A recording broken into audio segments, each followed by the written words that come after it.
Ну что ж, вот это может случиться в каждой семье, где есть градусник с ртутью.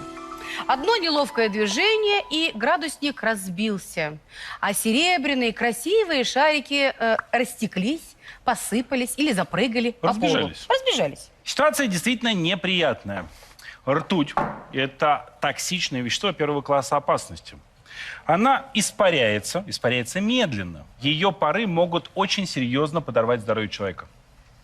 Как правильно и быстро собрать ртуть, если вы вдруг разбили ртутный градусник?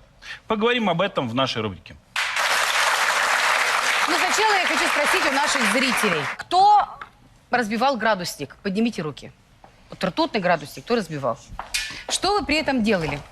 Когда я разбила градусник, я собрала ртутные шарики с помощью бумажечки, Так. налила в баночку воды и скинула туда, закрыла крышкой и отдала папе. Что он сделал после, увы, я не знаю. Так, что вы делали? Я открыла окно, чтобы не задохнуться, собрала ртуть веником, выкинула в окно, а остальное смыла в унитаз.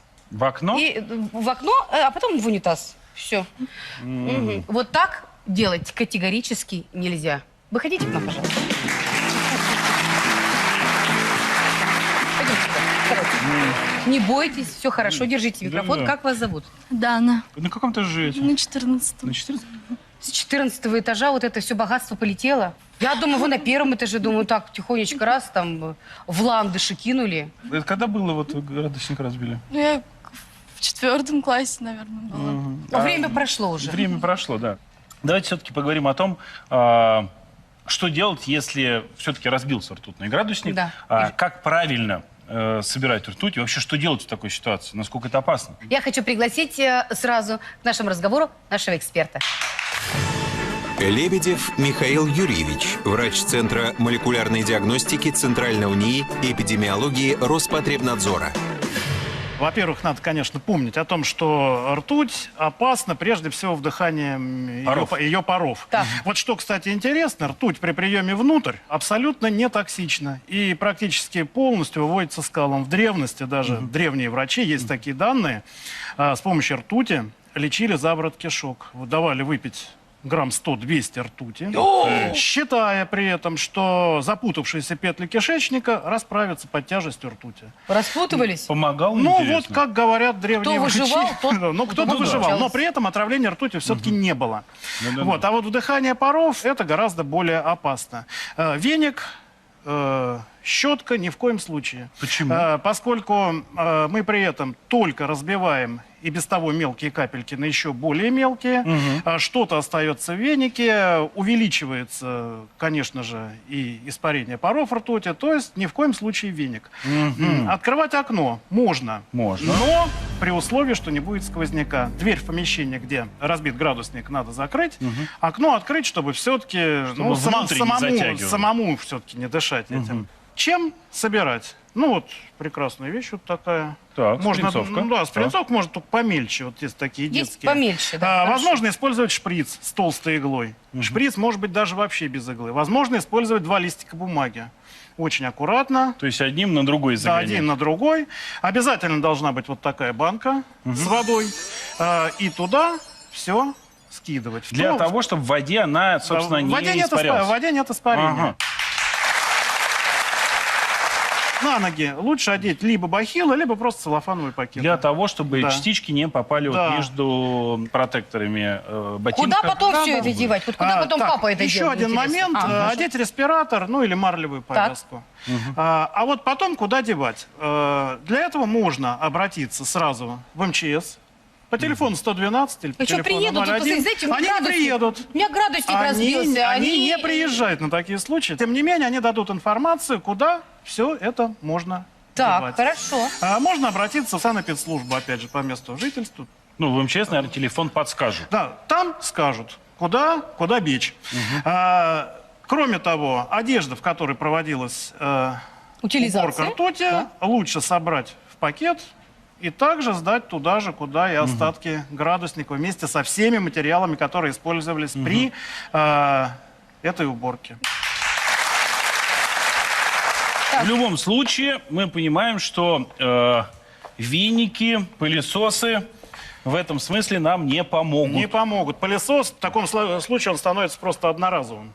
Поскольку все остается в нем, в гофрированном шланге, после этого его просто, ну, проще, Его не вымыть ничем. его проще закопать.